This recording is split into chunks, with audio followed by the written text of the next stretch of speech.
Welcome back. I have welcomed back myself too. So you have looked at your exams, and I guess it has become clear the kind of questions I ask for those who are taking it for the first time. I just want to talk a little bit about, ben daha başlamadım bu arada, Tabii ki.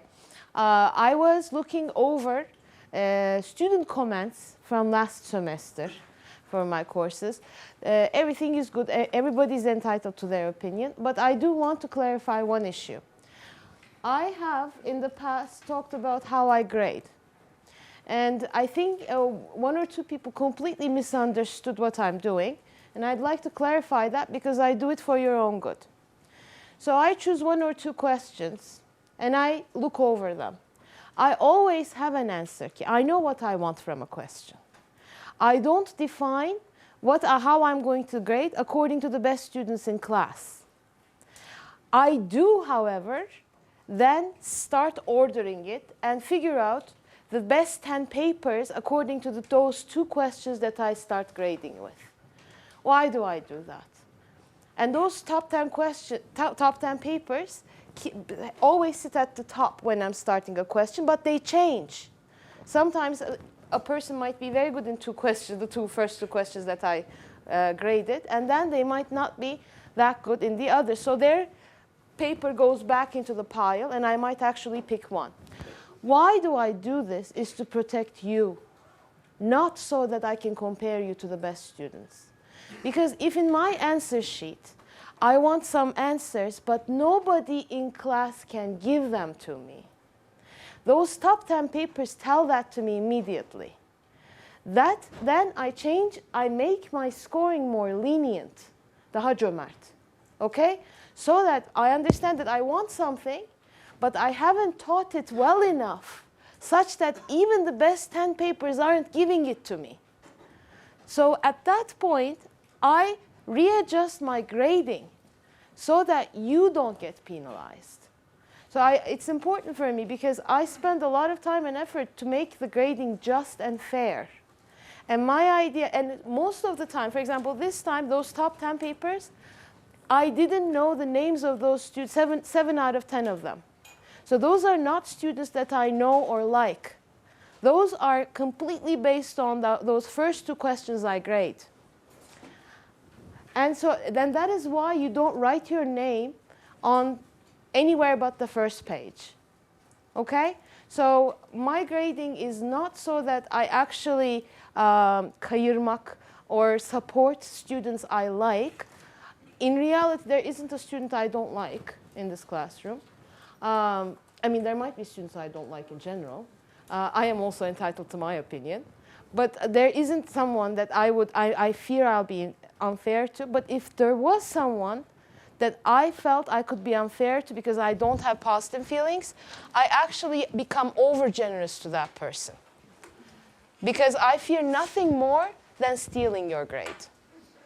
And that is why I write where I take points off from.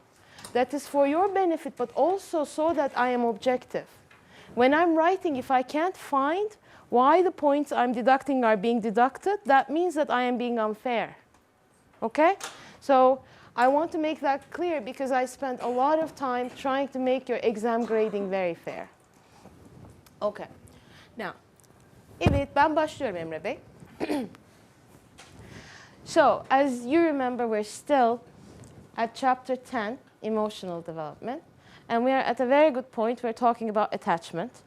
And I'm going to backtrack a little bit because I want to make sure that this topic is clear and coherent.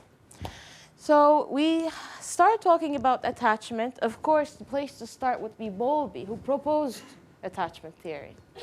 And we said that this theory actually draws very heavily from evolutionary psychology. Its rationale is rooted in evolutionary psychology. It came out of Bowlby's work with children who were separated from their parents in World War II. Now, attachment, its purpose, is to make sure that the infant stays close to a caregiver. Mind you, this doesn't have to be the mother. Attachment is not about mothering instinct, for example. And it's debatable whether that thing exists, annelik içgüdüsü. Attachment can develop between a child and any caregiver. The child's impetus, the child's goal is to stay close to a caregiver so that they will be taken care of, because as you know, infants or human infants are born into this world extremely helpless. And they actually remain helpless for a longer period of time if you compare it to any other mammals.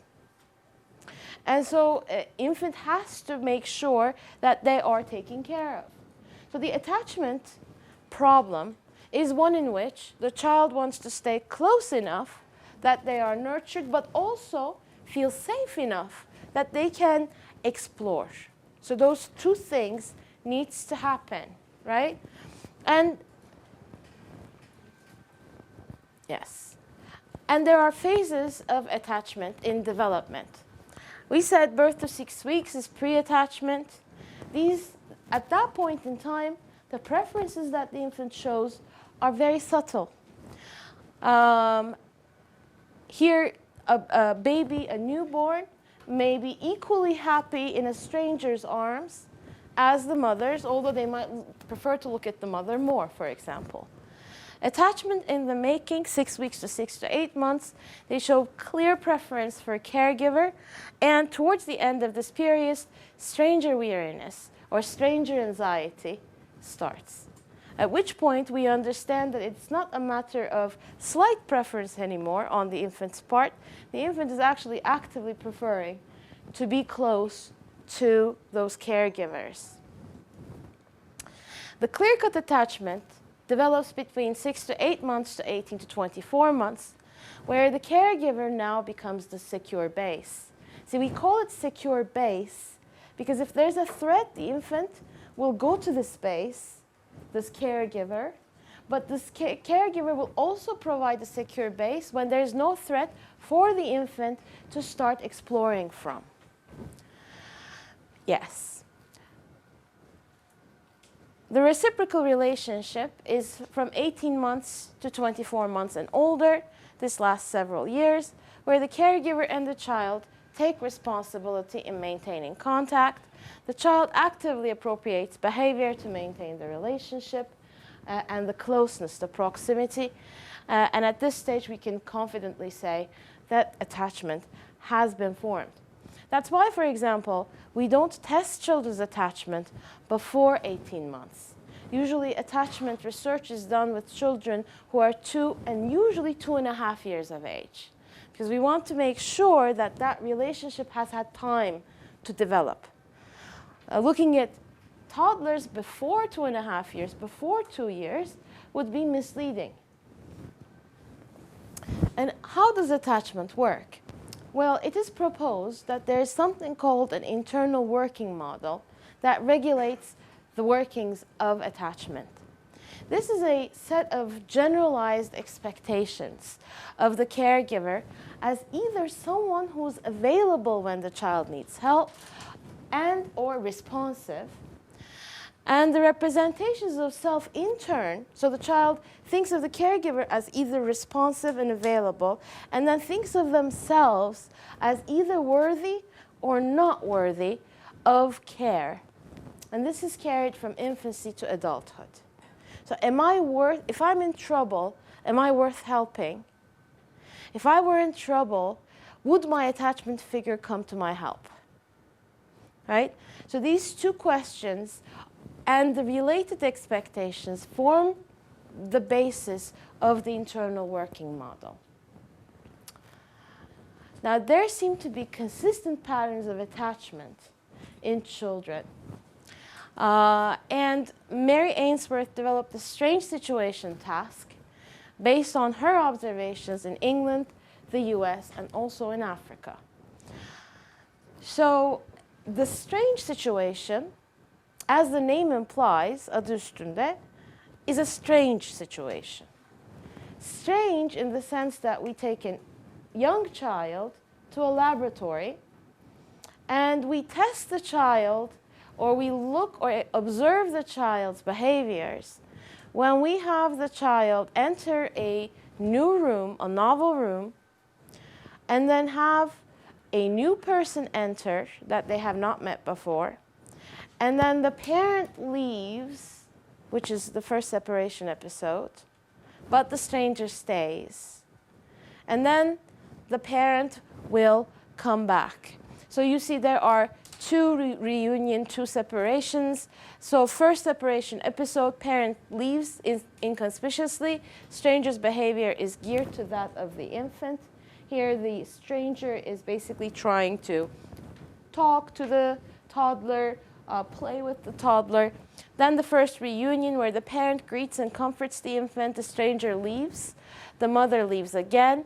And this is actually the more critical one where there's the second separation episode, the infant is alone in the room. No one is there. First the stranger enters and tries to soothe the infant. And lastly, the parent enters and greets the infant. And here we are looking, what are we looking at? We're looking at the infant's, the young child's behavior in these separations, but also in the reunions. So the questions we're asking are, will this young child, for example, become distressed when the parent leaves? Will this child cry? Will this child try to reach for this parent? Go to the door? Will this child be soothed by the stranger who's now in the room?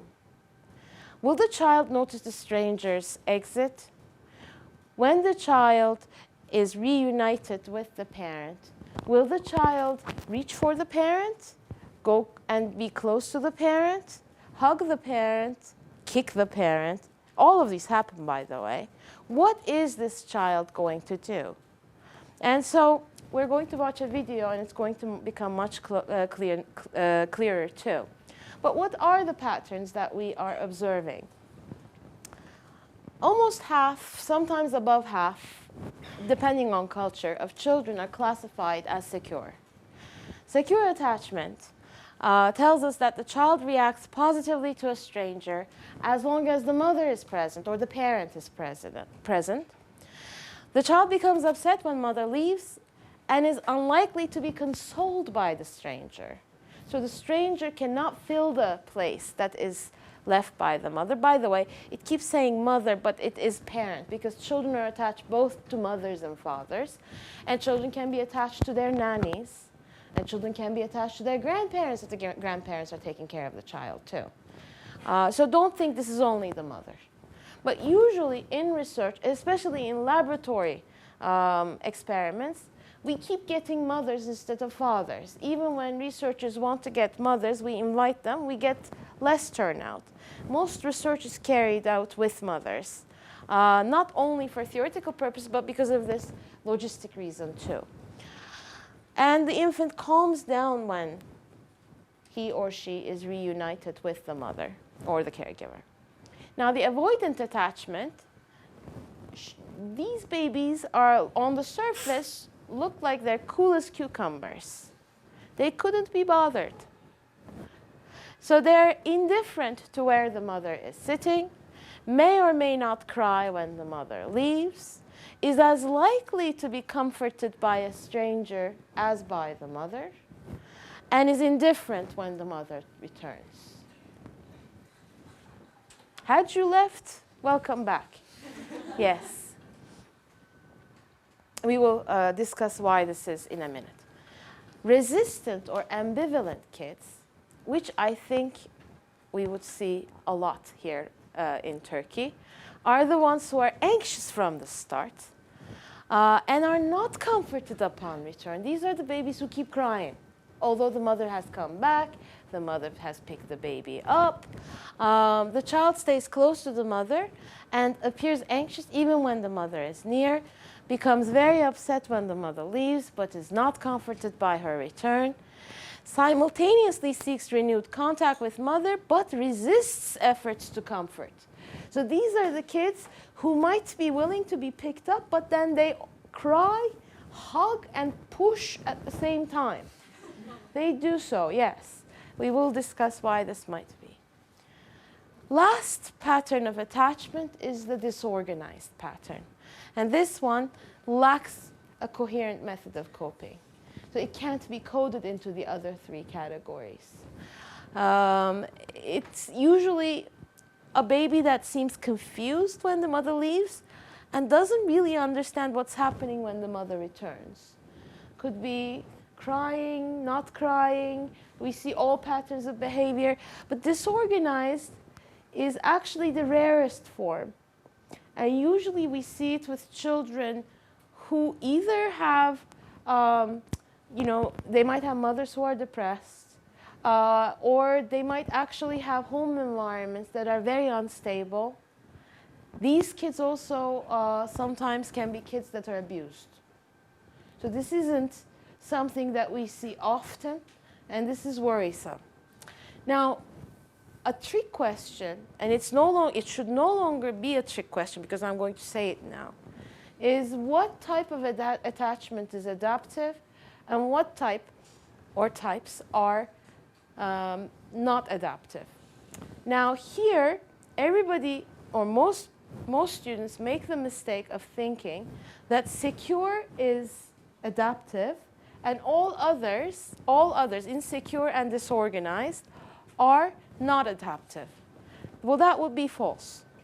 Why? Because when we're thinking of adaptation, we have to realize that the children form these kinds of attachment patterns not because they want to, but because they understand that they can make the relationship work with the person they're trying to be attached to.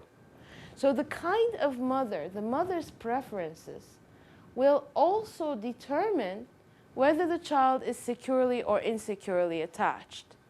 An insecurely attached child is still establishing the main goal of staying close to the parent. What kind of parent might instigate avoidant behavior?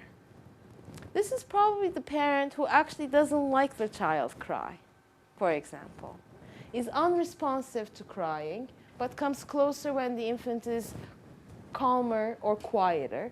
So the infant learns soon that if he or she were to maintain contact, they need to keep it down, that they can't show all emotions, because that's not going to be helpful. The mother will not come closer, right? And so this in itself is adaptive, because the goal is to stay close. It actually maintains that goal, right? Another one, this one, resistant ambivalent, usually are mothers or fathers, caregivers, who are inconsistent in the way they attend to children. They might show a lot of attention, but then, without explanation, there might be bouts of no attention. Komşu geldi mesela. And so I'm sorry for the Turkish, I'm saying, the neighbor has come, for example, you're on the phone. Whatever it is not, and I don't mean to say that you can't actually talk on the phone when you have a baby. You can. But these parents do not let the children form very consistent expectations. The child knows that if they react over the top, the parent will attend though. And so they keep crying. So is it adaptive? Yes, because it establishes the goal of staying close to a mother who's exhibiting certain preferences. The one that is not adaptive is disorganized, because these children cannot then form the secure base. The other two, these two, although insecure, still have a base. Okay? And so, okay, let's watch the video now.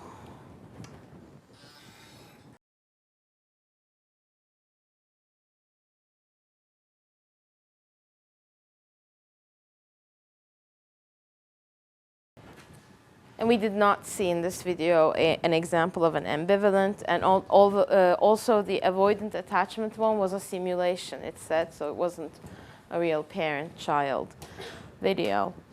Because obviously parents wouldn't, if they're insecurely attached, wouldn't probably want it to be shared with the rest of the world. And it is an important point that Judy Dunn made, that children who are very much used to separating from their parents early on might actually experience this a little bit differently than some children who've never actually separated.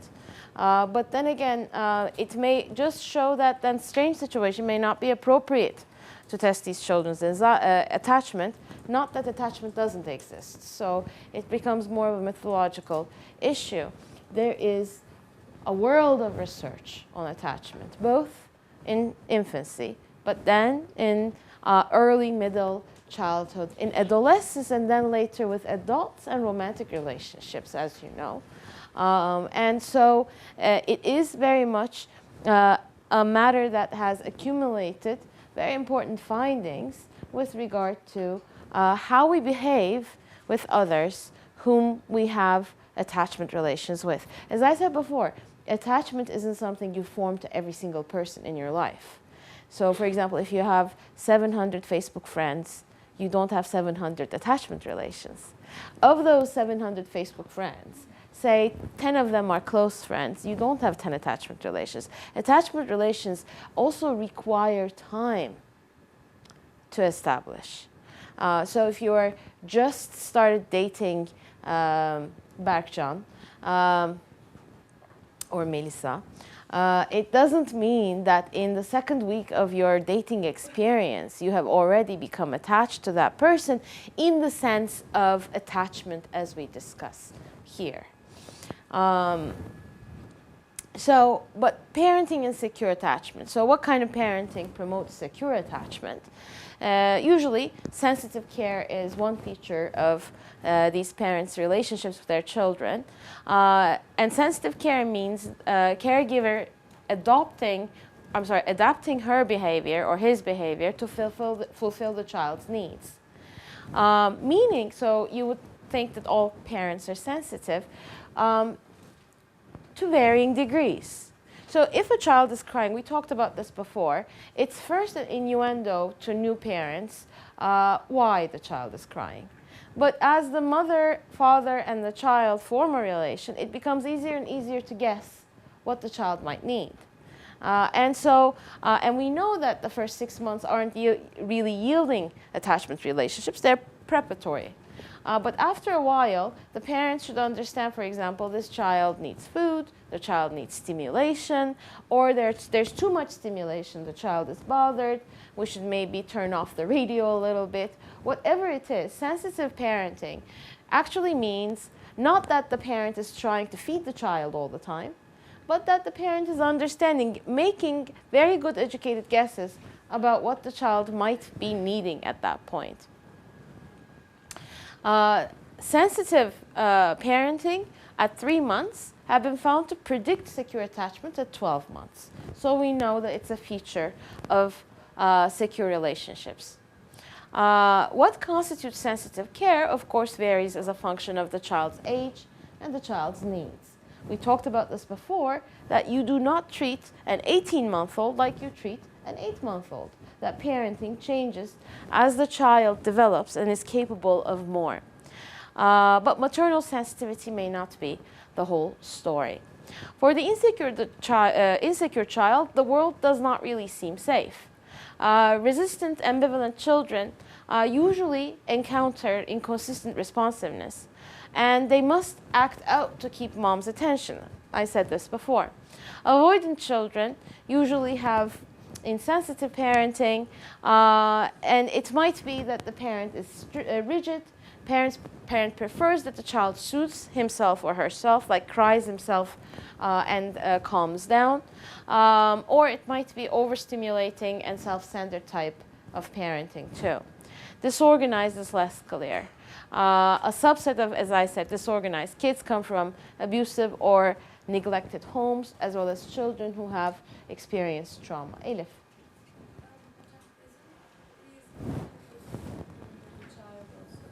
Temperament and attachment does interact, but then again, the attachment does not equal temperament. The temperament of the child might, if it collides with that of the parent, because the parent has a temperament too, right? It's not only the child that has a temperament. And if that leads for the parent to provide insensitive parenting, then the attachment might be affected. But, and for a while, this was actually a big argument. Is it temperament or attachment? Temperament or attachment? They seem to both have effects on the relationship. But attachment itself is a relationship. Remember, when I opened this up, I said attachment is not in the child. It is not in the mother. It is that symbiotic relation between the two. Temperament is in the child or in the mother, if you want to think about it. So the internal working models actually are related to attachment classifications. You don't have to memorize this. I'm not going to ask these terms. Long-term benefits of secure attachment. Would we want, so if you could choose for your child to have one of these 4 types of attachment, I guess most of us would go for the secure one. And there is good reason for that, because children who has been assessed to be securely attached in infancy are more socially skilled, they form more friendships, they display more self-confidence, they are less dependent, they are more open in expressing their feelings, and they form closer relationship with peers when they start school. And so it seems like it has long-term implications for the child. And the reason for why it has such far-reaching consequences is because it forms this internal working model, meaning the child continues to assess self as either worthy of loving care or not, and other as responsive and willing to provide care in times of need or not. Hence, it actually is manifest in different social features. Okay. And our working models are elemental in how we interact with others, even at the ripe age of 21, 22, like yourself, or I'm not going to give my age, or at my age too. That's what the attachment theory basically tells us. So if you think about your friends without sharing it with me, and I trust that many of the ladies here have close lady friends who probably date, break up, and try to date again.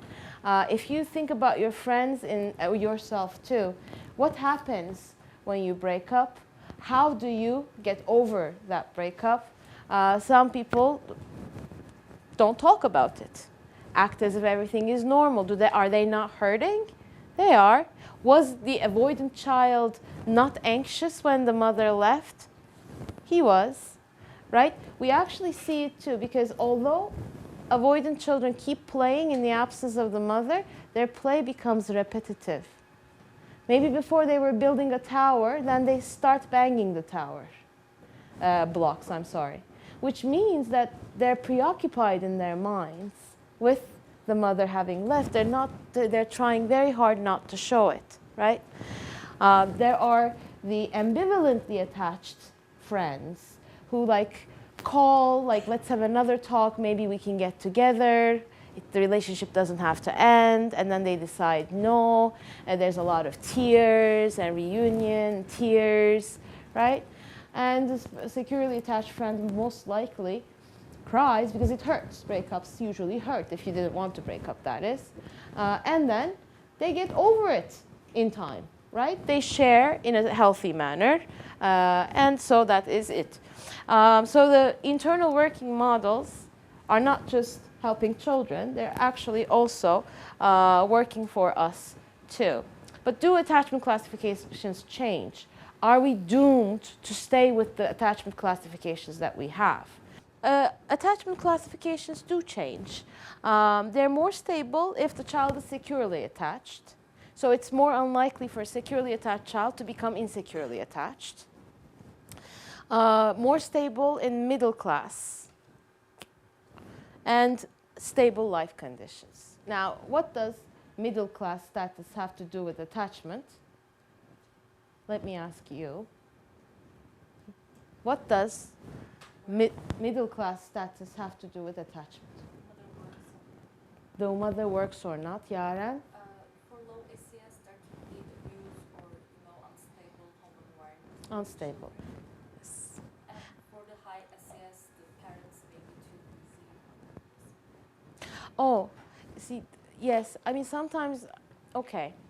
I thought like you did once upon a time. In research, when you see middle class, they usually do not break socioeconomic status in psychology into high, middle, and low. Most research just looks at middle and low. So middle and high are kind of lumped together. But it is very reasonable, plausible to think the way you did. I thought like you did once upon a time. So it's not that, those who are in high socioeconomic class are different than middle socioeconomic class. They're usually lumped together. But what you said also is true, that there are higher risk factors associated with low SES. It could be that both parents could be working, they could be working multiple jobs, there could be inconsistent or low quality care that is given to the child, for example. There are other stressors, like there could be drug use, there could be single parenting and the like, which tells us that those attachment relations might actually be more fragile, maybe more open to change in negative ways. Yes, less stable if there are major life changes, and change can be both positive or negative. So this graph shows different countries and the attachment percentages here by style. And so here in the middle, these are, thank God, the securely attached children, right? But then you have these two, which are all adaptive, right? And so the green ones are avoidant. You see the United States here. Here's Beijing. Here's Tokyo, the Japanese, for example. Here's Israel. These are kids from communal kibbutz, where children are basically, they have parents, but they grow up in like schools where, like boarding schools. And there is Europe. And so there's a lot of variation in these two, but as you can see, secure is the most prevalent. But whether avoidant is seen more, as in the United States, or whether resistant is seen more, as in Japan, changes by culture. Yes. These are mostly results from Western samples, so the US and Europe. And so here, they use something called the attachment Q-sort also, and home observations to assess attachment. So strange situation is not the only way to assess attachment. If it were, then we wouldn't be able to assess attachment with adolescents and with children who are older than 3-4 years of age. Factors that affect attachment security are whether there's opportunity to be attached to a caregiver, of course, is important. The quality of caregiver, we already talked about sensitive caregiving. How much synchrony is there between the child and the caregiver, and the cultural norms are also important. Infant characteristics, was it Elif who asked about temperament here? Yes, infant characteristics are also important. Family circumstances, how many children are there in this family? So if you can think maybe a family with 7 children versus a family with 2 children will have very different dynamics too. I'm not saying that families with more children will have more insecurely attached children, but the attachment figures might be also older siblings, not just parents, right? Because they also help probably take care of the child. And parents' own internal working model. What's so magical about attachment relations is because mothers don't, or fathers, don't come into their relationships with their babies as blank slates. They have their own experiences, ones maybe they don't remember very well, that they have formed during their own childhood with their own mothers and with their own fathers. And there seems to be some moderate continuity between parents' own attachments and their children's attachments to them. And this is thought to be the result of these internal working models that are being passed down, not by genes, but by behavioral exchanges, by patterns of exchange between generations of parents and their children within the same family. I said this, but I'm going to highlight it again. A child's only attachment is not to the mother. Fathers, grandparents, siblings, even professional caregivers such as maybe nannies also play a role.